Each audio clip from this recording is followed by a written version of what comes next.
I would be speaking about today.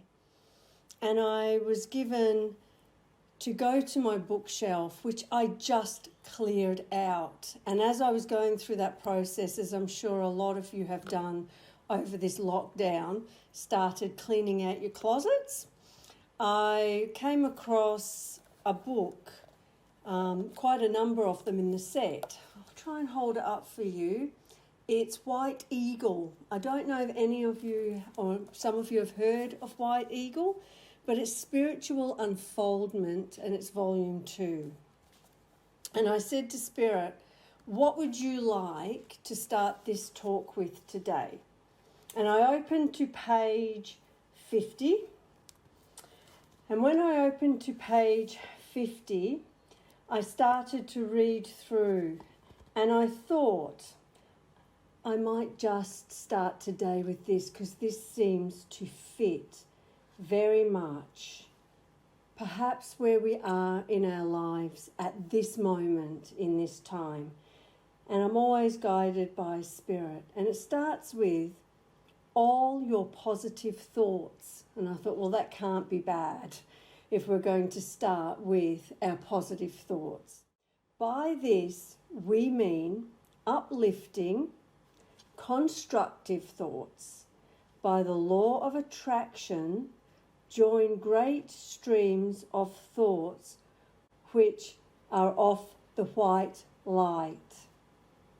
He then goes on to say, negative, unkind or cruel thoughts are in their turn used to swell the great stream of darkness.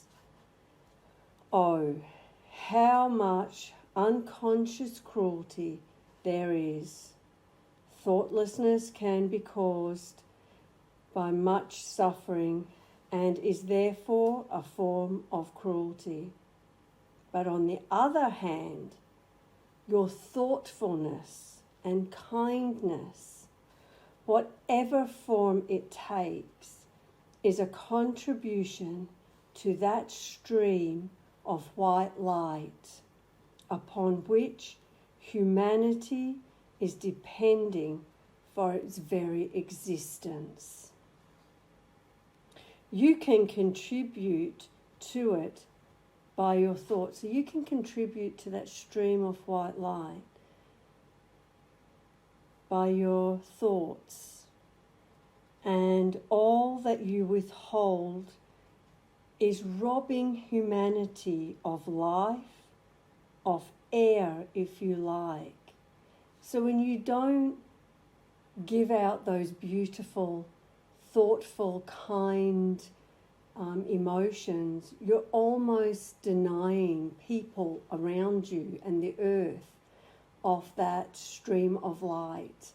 And I just thought that was really, really a valuable thought to start today with. Because we have been challenged. What we have known, our lives, the stability point in our lives, well, that's also been challenged. We've had to reach outside of our norms, of our routine, of the lives that we've been living unconsciously. The life that we show up for every day and we don't actively think about how that day is going to unfold. Is that day going to be a day that's preceding the next day? Or is this the last day? How are we going to move through life? How are we going to embrace the people that we connect with? And I guess maybe the bigger question is, are we actually going to see other people in this day? Well, by doing this service, by going into Zoom, by connecting in other ways, we are reaching out to other like-minded souls. And we are taking for ourselves a connection to other people, and that is social, because we are social, because we value all of those people we hold dear in our lives. We've missed birthdays, we've missed funerals, we've had to change plans like weddings and holidays. We've been confronted and asked to do things that would have seemed absolutely out of the realm of possibility. And we've done it. We've stepped up. So for me, consciousness is the greater lesson in this global experience. Consciousness. So how do we mind map consciousness? Are we conscious of every day? Are we conscious of how we move through life? So when we look at that, we begin a journey of inward reflection. We've been removed from our social networks. So there has to be a reflection inward. For me, it's come in the form of mindfulness, of setting challenges for myself to become aware of where my thoughts are, of how I feel in the moment, to slow down and to experience sitting in a chair, to open up to an inward dialogue of getting to know my mind, my thoughts, how I feel, of understanding what's my motivations, where am I on this journey of my development. And I felt lost, I felt fragmented, and I felt disconnected. And so maybe you have felt a bit like this, maybe in your own way, because everyone's different. So it takes going in deep and being honest to really understand who we are, where we come from, and how we can call on support systems. And for me, that is my guides. It is my connection to my spirituality. It is my connection to my beliefs. It's a connection to my spirit team of helpers. And it's my connection to the ones I've loved and who've gone to the spirit side, the more earthly beings.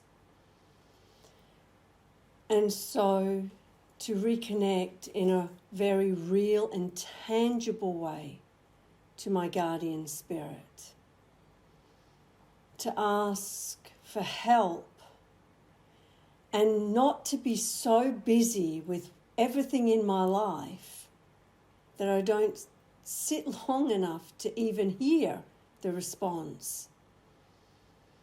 To understand that spirit are a part of me because I am spirit.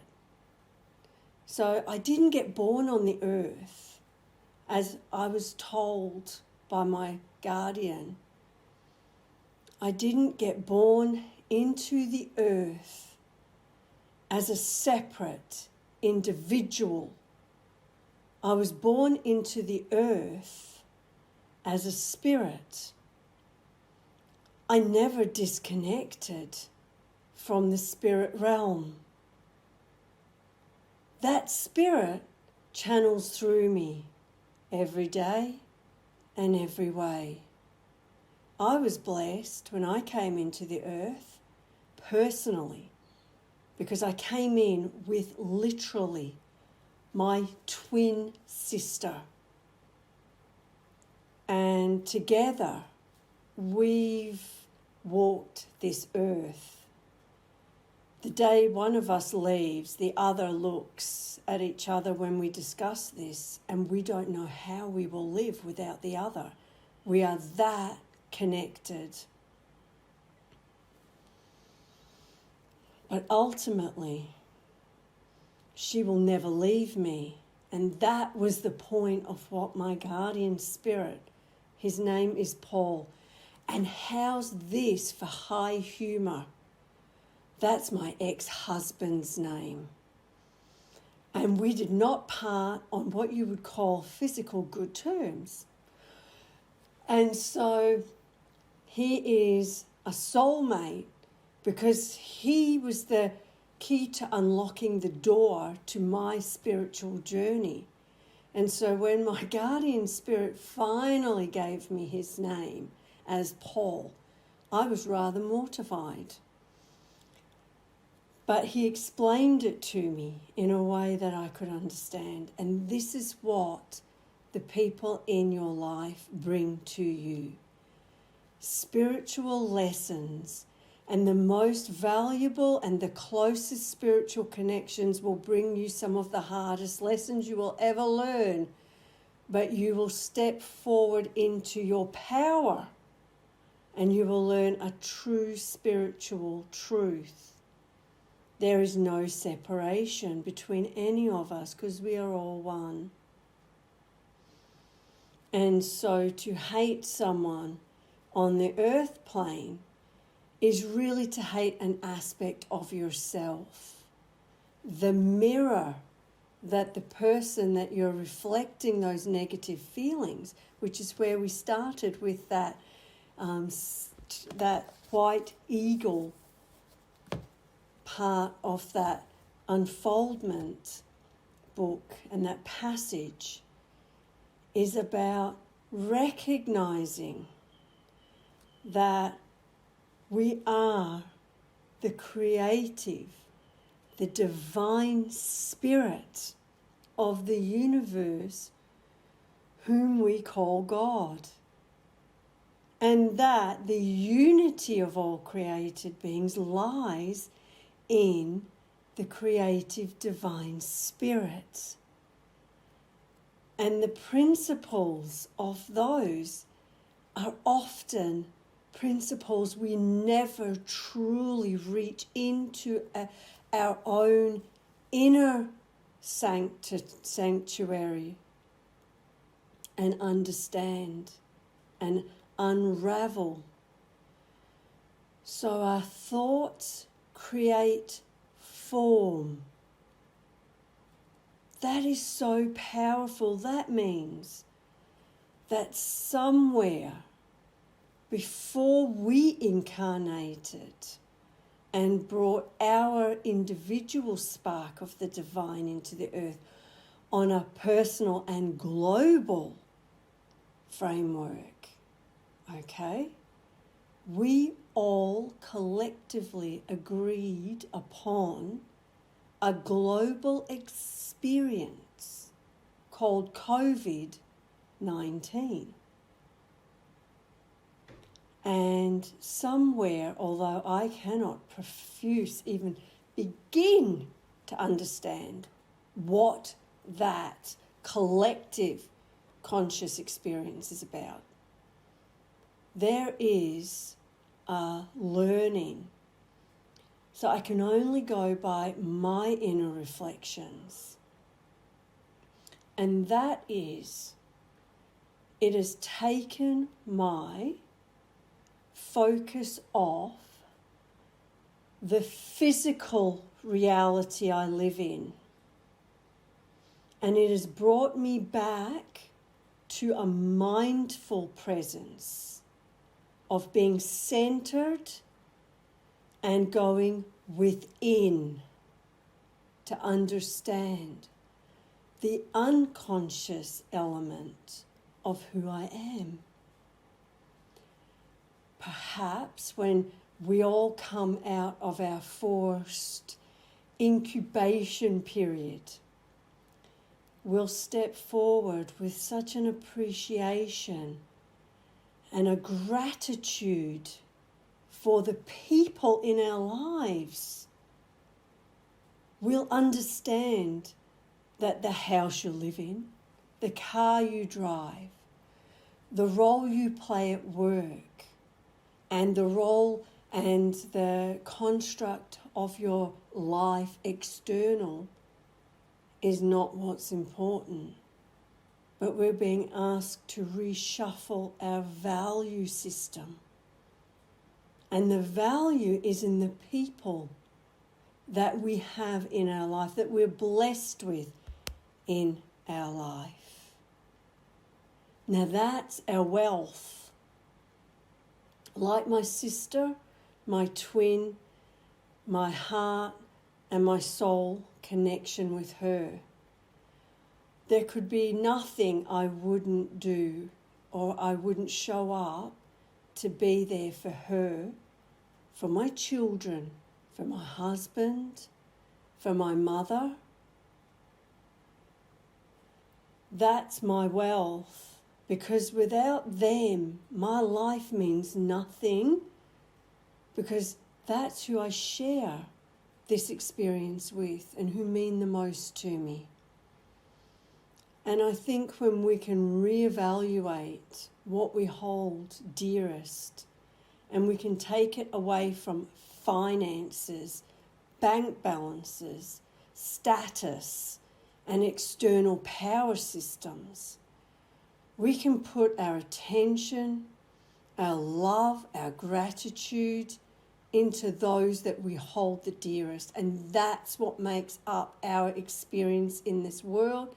That's why we're here. That's what we're living for. And we can bring that magic to our external world. So I know that we are almost out of time. And I've been reminded of the sacred nature of who we are. And I ask you to take a few moments and to start working, even if it's just from a mindful place. Be mindful of the words you think.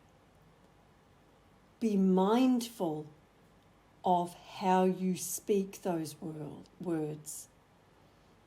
As you interact with people, take time to consider your thoughts and how you speak those thoughts to them.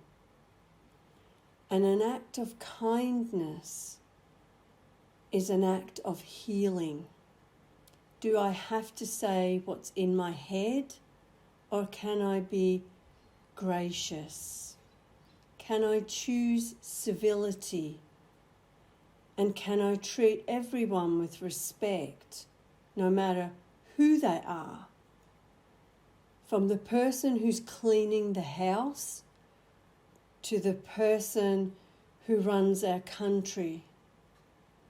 Stratification and social constructs really are only that. They are paper thin.